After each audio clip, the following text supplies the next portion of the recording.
여러분, 웃음은 어디에서 생겨났을까요? 146억 년 전 빅뱅으로 생겨났거나 1976년 스티브 잡스의 차고에서 생겨나지는 않았을 겁니다. 동물들도 웃음을 보여주기는 하지만 웃음으로 돈을 벌고 번식 기회까지 늘리는 종족은 인간이라는 존재뿐일 겁니다. 여기까지 단 한 번도 웃음이 나오지 않았다면 저와는 유머 코드가 맞는 부분이 없다는 뜻이 되겠죠. 그럼 이쯤에서 선택을 하시겠죠? 이 영상에서 나가거나 머무르거나.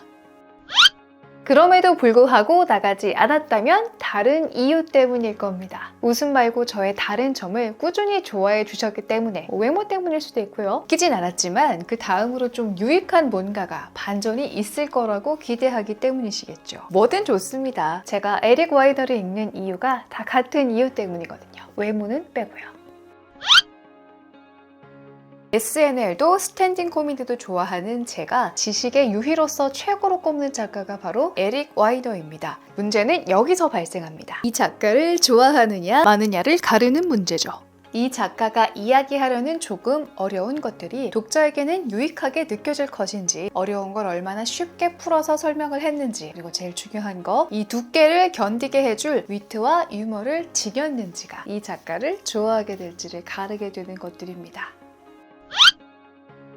책은 총 4권입니다. 보통 소크라테스 익스프레스를 보셨거나 혹은 들어는 보셨겠죠. 나머지 3권은 이 책으로 인해서 얻은 작가의 호감도와 인지도에 따라서 그 전에 나왔던 책들을 예쁜 표지로 팔아먹기 전략으로 내놓은 2020년 이후에 나왔던 책들일 겁니다. 저도 그렇게 이 책들을 다 읽어봤어요. 다 읽은 후에 점수표를 만들어 봤습니다. 공신력이 없는데도 사람들은 꼭 이렇게 표 만들어서 점수 붙이는 걸 참 좋아해요. 그렇죠?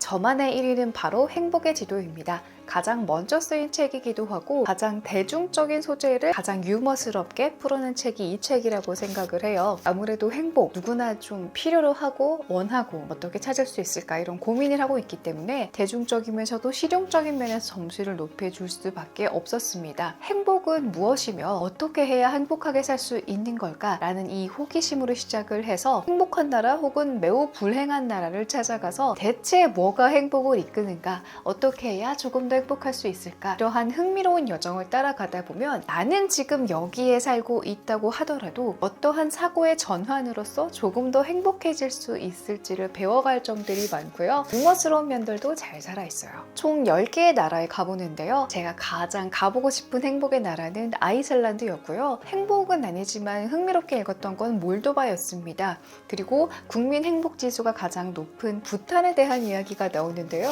최근에 읽은 다른 글에서는 부탄에도 휴대폰과 소셜미디어가 많이 보급이 되면서 사람들이 남과 비교를 하면서 그 행복함에 대한 게 좀 깨져버렸다라는 글을 어디서 봤는데 좀 씁쓸한 마음이 들었습니다. 행복해지는 법을 배우는 게 아니라 행복이란 무엇인지 끊임없이 나에게 질문을 재미있게 던져주게 해줄 책입니다.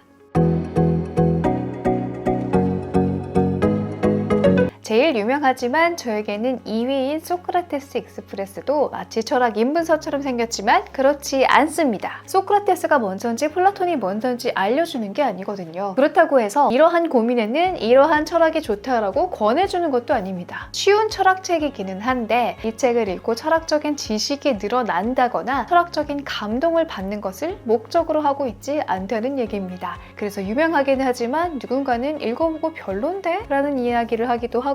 누군가는 굉장히 재미있다 라는 인상을 받기도 하는 것 같아요. 점수표에서는 3위를 했지만 저 개인적으로는 2위를 주고 싶은 책이 바로 이 천재의 지도입니다. 저에게는 실용성과 유익한 면에서 점수가 조금 더 높았는데요. 어쩌면 이 천재라는 기준이 창의적으로 세상을 바꿀 정도의 어떤 혁신을 이끌었던 사람들이다 라는 점에서는 누군가에게는 유용하겠고 누군가에게는 조금 더 낯설고 거리가 먼 실용적이지 않은 개념으로 보일 것 같아서 점수표에 좀 차이가 있습니다. 다른 책들은 어크로스에서 나왔는데 이 책은 문학동네에서 나왔어요. 그래서 표지가 좀 더 빳빳하고 편집 느낌이 조금은 다르지만 그래도 역시 에릭 와이너는 에릭 와이너입니다. 천재를 나고자와 구분짓는 특징은 몇 번 성공하느냐가 아니라 몇 번이나 다시 시작하느냐다.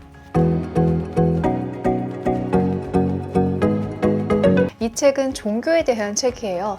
신앙 말고 종교학에 가까운 책입니다. 다양한 종교들이 있는데 그 중에서도 조금씩 독특한 종교들만 골랐어요. 굉장히 유명한 그냥 기독교, 그냥 불교 이런 것들은 등장하지 않습니다. 그래서 좀 낯설기도 하고요. 영 이해가 되지 않는다 싶기도 합니다.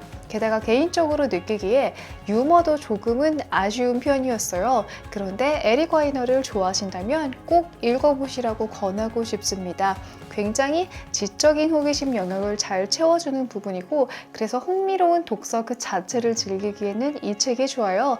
그래도 대중성과 실용성 부분에서는 여전히 아쉽다라고 얘기를 드려야 하는 책입니다. 이렇게 오늘은 제가 좋아하는 작가 에릭 와이너의 책 4권을 짧게 소개해드렸습니다. 이런 소개 말고 조금만 더 길게 소개해보고 싶다 하시는 분들을 위해서 한 권씩 조금 더 자세하게 한 영상도 만들 건데요. 이렇게 만들기에는 조금 어려울 것 같아서 틀어놓는 오디오북처럼 듣는 내용으로 준비를 해드릴게요. 자, 그럼 처음 보신 분들은 구독하기 잊지 마시고요. 우리는 자주 만납시다. 안녕!